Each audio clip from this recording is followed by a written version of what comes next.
comment rendre votre audience accro à vos contenus comme à une série Netflix. Dans cette vidéo, je vais vous révéler les secrets pour capter votre audience comme si elle binge-watchait sa série Netflix préférée. Vous êtes prêts à devenir les maîtres du suspense et de l'engagement? Alors restez bien avec moi jusqu'à la fin parce que tout ce que vous allez voir pourra bien transformer complètement votre présence en ligne. Premier point, créer du suspense. Netflix sont passés clairement maîtres dans l'art de nous tenir en haleine à chaque fin d'épisode. Vous pouvez faire la même chose avec vos contenus. Par exemple, finissez toujours vos publications par une question intrigante ou une promesse de révélation que vous dévoilerez au prochain épisode. Les cliffhangers, les amis, ça marche aussi sur YouTube et sur les réseaux sociaux. Je prends un exemple. Imaginons que vous racontiez une histoire passionnante dans une série de plusieurs publications.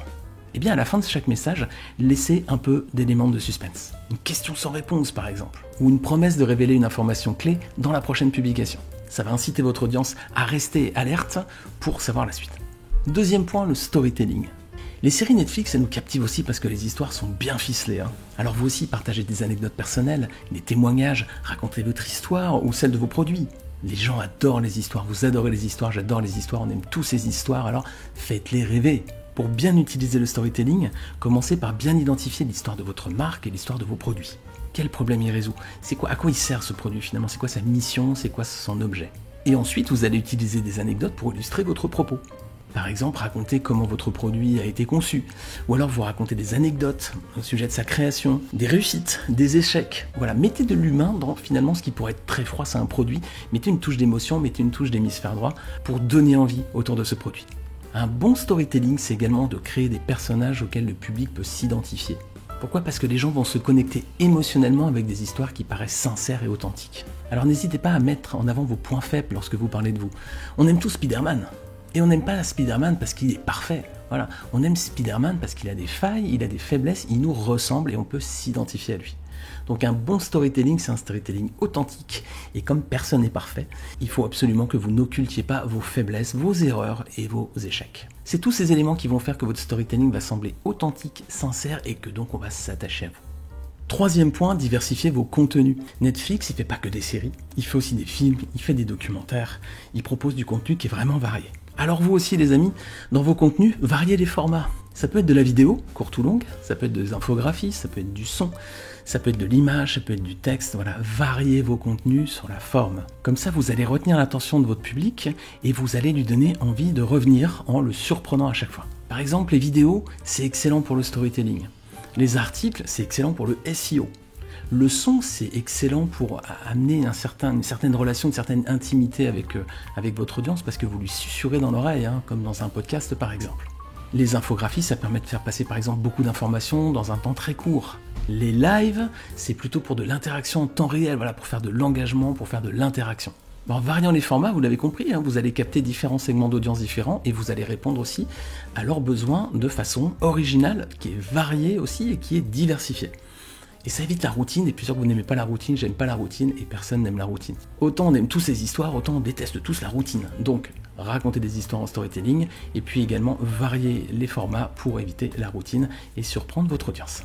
Pour vous aider à varier vos contenus, j'ai une formation gratuite, je vous mets le lien tout en bas de cette vidéo. Ça s'appelle Comment animer vos réseaux sociaux toute l'année, même si vous avez peu de contenu au départ. Quatrième point, l'engagement. À chaque fois que vous regardez une série Netflix, à la fin, Netflix vous demande est-ce que vous avez aimé cette série ou pas. À quoi ça sert? Ça leur permet de savoir ce qui vous plaît ou ce qui vous plaît pas. Ça leur permet de vous proposer du contenu qui est adapté à vos goûts. Et en même temps, ça leur permet de s'améliorer pour les épisodes suivants. Si personne n'aime, ils changeront certains aspects. Si les gens adorent, très bien, on continue comme ça. Donc ça a vraiment beaucoup d'atouts pour eux. Ça nourrit les algorithmes et ça leur permet vraiment de s'adapter aux attentes du public. À vous aussi, les amis, posez des questions. Faites des sondages, répondez aux commentaires, aussi tissez du lien avec votre audience. Les réseaux sociaux, c'est pas juste du discours, c'est du dialogue. Donc n'hésitez pas à poser la question, voilà, faites réagir, faites participer votre communauté.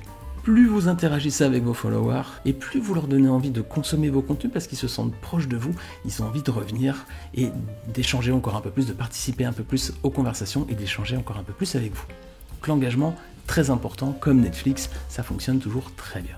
Alors concrètement, quand vous faites une vidéo, par exemple comme celle-ci, quand vous faites un post sur les réseaux sociaux, posez des questions. Faites participer votre audience, impliquez-les. Par exemple, vous leur demandez leur avis, vous leur demandez de partager votre expérience, vous leur demandez ce qu'ils en pensent, vous préférez A ou B. Qu'est-ce que vous pensez de la dernière vidéo? Qu'est-ce que vous aimeriez que j'aborde comme sujet? Voilà, faites-les participer. Les gens, quand on leur tend le micro, ils adorent parler, ils adorent dire ce qu'ils pensent. N'hésitez pas, ne vous privez pas. Allez-y, tendez-leur le micro, vous allez voir qu'il y en a certains qui vont se montrer très bavards. Et vous avez compris qu'ensuite, c'est comme Netflix, vous allez pouvoir utiliser leur feedback pour améliorer vos contenus. Changez ce qui ne va pas, gardez ce qui va bien, et en tout cas, vous aurez du contenu qui sera vraiment adapté à leurs besoins, à leurs attentes et à ce qu'ils viennent rechercher auprès de vous. 5e point, misez sur la qualité. Netflix, il fait pas des petites productions, c'est pas de la petite série télé comme on avait dans les années 90 sur TF1 avec parfois peu de moyens, c'est du blockbuster, c'est du poids lourd. Il y a des productions Netflix qui sont du niveau de ce qu'on peut trouver au cinéma. Il y a des grands acteurs, il y a des super moyens, il y a des bons scripts, il y a des bonnes histoires, tout est bien ficelé, c'est de la qualité Netflix quand même. Après on n'aime pas toujours, mais il faut reconnaître que ça reste quand même assez pro. Alors vous aussi, soignez vos publications. Un bon micro, si vous faites du podcast ou de la vidéo, une bonne caméra, ça fait quand même la différence. Vous soignez votre éclairage aussi, vous soignez l'apparence graphique de vos publications, vos images. La qualité, les amis, la qualité toujours. Vous avez remarqué que si vous allez au restaurant, les assiettes en général, elles sont bien décorées, quoi. Ça n'impacte pas le goût, Le fond reste le même, Un millefeuille, ça reste un millefeuille, Mais quand il est bien décoré, ça donne encore plus envie de le dévorer. Alors vos contenus, c'est pareil les amis, soignez la forme, donnez envie, faites que les gens ont envie et apprécient vos contenus parce que c'est joli aussi sur la forme, c'est agréable, le son est chaleureux, l'image est nette, c'est très très important pour fidéliser votre audience. Vous voyez ici par exemple, j'ai quelque chose d'assez basique, mais j'ai quand même une bonne image, un bon micro, une bonne lumière. Imaginez si j'ai une image très très floue filmée avec un vieux téléphone du début des années 2000. Si je branchais pas de micro, si j'aurais que le son de ce téléphone et si j'étais à contre-jour. Vous imaginez le résultat. Vous ne pourriez pas tenir peut-être plus de 30 secondes, vous zapperiez direct.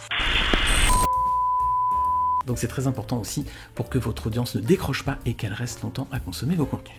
Alors les amis, pour résumer les 5 points pour rendre votre audience accro à vos contenus comme à une série Netflix, premièrement, créer du suspense. Deuxièmement, raconter des histoires en mode storytelling. Troisièmement, diversifier vos formats. Quatrièmement, engager votre audience. Et cinquièmement, assurer une qualité de rendu irréprochable. Comme ça, votre public va adorer vos contenus, il va attendre avec impatience la prochaine publication. Vous les fidélisez sur la durée, vous aurez un très bon taux d'engagement et les algorithmes de YouTube, d'Instagram, de TikTok ou de LinkedIn vont vous manger dans la main, les amis.